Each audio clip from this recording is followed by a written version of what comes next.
Have you ever watched a 6-year-old Japanese child confidently navigate the sprawling, chaotic Tokyo subway system completely alone?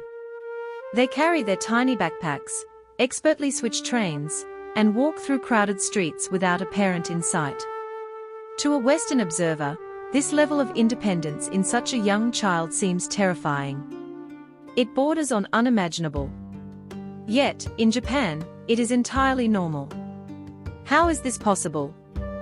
How does a society raise children who are so emotionally secure, resilient, and deeply independent at an age when most kids in other parts of the world are still being constantly monitored?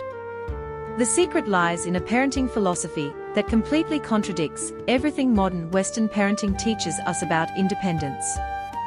We are often told that to make children independent, we must push them to be self-reliant as early as possible. We encourage them to sleep in their own rooms, solve their own problems, and detach from us. But the Japanese method takes the exact opposite approach. They believe that true, unshakable independence can only be born from extreme, unconditional dependence. Today, we are going to explore the Japanese method for raising emotionally strong children, breaking down the specific cultural practices, psychological concepts, and everyday habits that create some of the most resilient and self-sufficient adults in the world. And more importantly, we will look at how you can apply these principles in your own life, regardless of where you live. The foundation of this entire philosophy rests on a uniquely Japanese psychological concept called Amae. There is no direct English translation for Amae, but it loosely translates to a person's deep desire to depend on the love, patience, and benevolence of another. It is the feeling of absolute security you get when you know someone else will completely accept you and care for you. In Western cultures, dependence is often viewed with suspicion. We worry that if we coddle our children too much, they will become spoiled, clingy, and incapable of functioning in the real world. We see dependence as a phase to be rushed through. But in Japan, Amae is not a flaw, it is the fundamental building block of human relationships. Japanese parents do not try to rush their children out of the dependency phase. Instead, they lean into it entirely. They saturate the child with affection, closeness, and constant physical presence during their early years. This brings us to the first practical stage of Japanese parenting, known as skinship. Skinship is exactly what it sounds like, the practice of maintaining constant, close physical contact between parent and child. In Japan, it is highly common for parents to co-sleep with their infants and toddlers, often well into their early childhood years. Mothers frequently carry their babies strapped to their chests or backs while running errands, cleaning the house, or going for walks. The purpose of this extreme physical closeness is to create a profound sense of security. The child's brain is literally wired to understand that they are safe, that their needs will be met instantly, and that they are not alone in the world. I'm curious, having heard this so far, do you think the Western emphasis on early independence sometimes goes too far? Have you noticed how different cultures handle the balance between closeness and self-reliance? Let me know your perspective in the comments below. It is fascinating to see how deeply ingrained our cultural assumptions are when it comes to raising kids. Because the child's foundation of security is so solid, the way Japanese parents approach discipline is fundamentally different. When a child misbehaves in the West, the standard response is often punitive. We use timeouts, take away privileges, or use stern verbal corrections. The goal is to enforce rules and assert authority. But Japanese discipline relies heavily on empathy and emotional intelligence rather than punishment. When a toddler throws a toy or refuses to eat their vegetables, a Japanese mother is far less likely to yell or impose a timeout.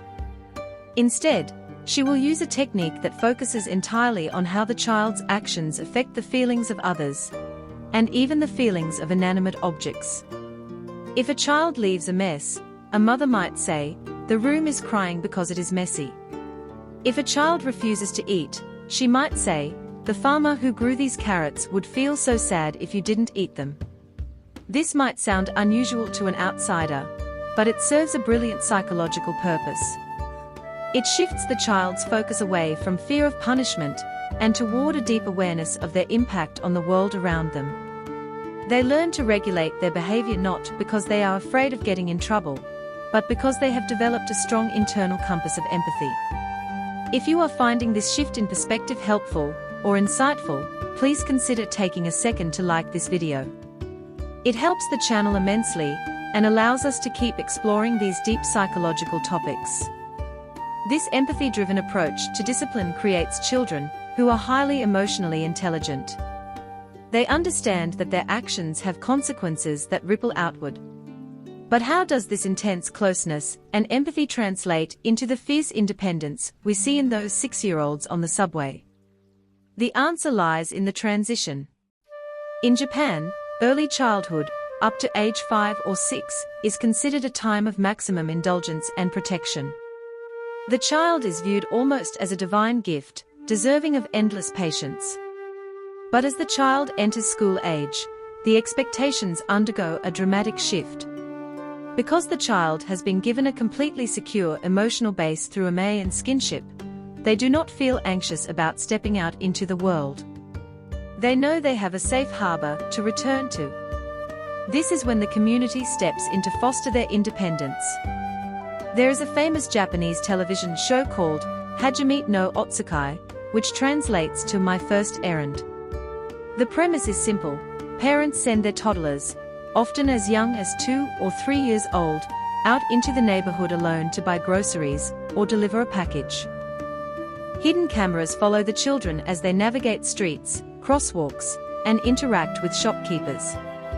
While sending a 3-year-old to the store might not be practical or safe in many other countries, the underlying principle is universally applicable.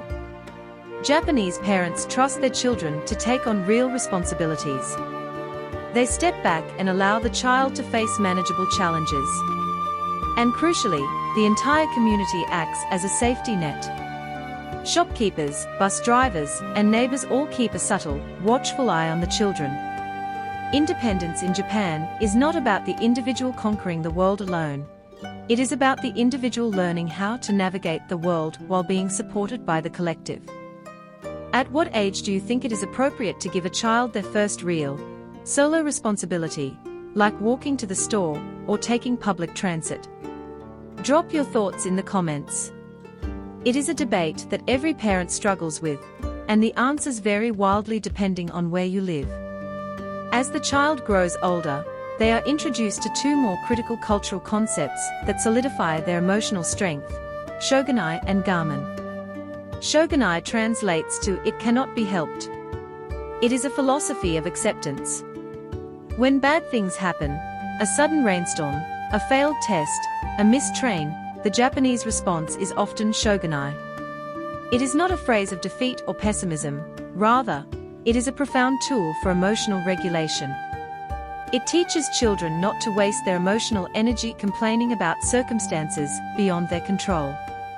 Instead of throwing a tantrum over bad weather, you accept it, grab an umbrella, and move forward. Paired with shogunai is gamen, which means enduring the seemingly unbearable with patience and dignity. Gamen is the quiet resilience that allows a person to push through difficulty without complaining. It is the understanding that hardship is a natural part of life, and that character is forged in how we handle adversity. By teaching children to accept what they cannot change, shogunai, and endure hardships with grace, gamen, Japanese parents equip their children with a psychological armor that protects them from the anxiety and fragility that so often plague modern society. If you are interested in continuing to learn about the psychology of resilience, human development, and how we can optimize our minds for a better life, make sure to subscribe to the channel. We dive deep into topics just like this every single week, and I would love to have you as part of the community.